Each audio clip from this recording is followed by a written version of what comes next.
Hello అండి. Good morning. So, every morning నేనైతే ఒక గ్లాస్ మచ్చా టీ అయితే తాగుతాననమాట. సో, దానికైతే ఒక స్కూప్, చిన్న స్కూప్ ఇస్తారు. 1 స్కూప్ మచ్చా పౌడర్ తీసుకొని అందులో కొద్దిగా హాట్ వాటర్ అయితే వేసుకోవాలండి. సో, కొద్దిగా హాట్ వాటర్ వేసి బాగా అయితే డైల్యూట్ చేసుకోవాలి. సో, త్వరగా డైల్యూట్ అవ్వదు. బాగా డైల్యూట్ చేసుకోవాలి.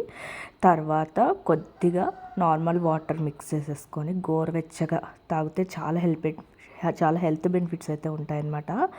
సో 30+ ఉమెన్ ఎవరైతే ఉన్నారో ప్రతి ఒక్కరు కూడా మిస్ అవ్వకుండా ప్రతిరోజు తాగాలండి. అలా తాగలేని అనుకున్న వాళ్ళు కొద్దిగా నిమ్మకాయ అయితే పిండుకోవచ్చు. టేస్ట్ అయితే చాలా చాలా బాగుంటుంది. సేమ్ గ్రీన్ టీ లానే ఉంటుంది. కొద్దిగా ఎక్స్ట్రాక్ట్ మాత్రం కొంచెం స్ట్రాంగ్గా ఉంటుందండి. బట్ చాలా చాలా అయితే హెల్త్ బెనిఫిట్స్ ఉన్నాయి. సో ఎవరికైనా ఈ టీ గురించి కావాలనుకుంటుంటే గూగుల్ అయితే సెర్చ్ చేయండి. సో చాలా హెల్త్ బెనిఫిట్స్ అయితే చూపిస్తాయి.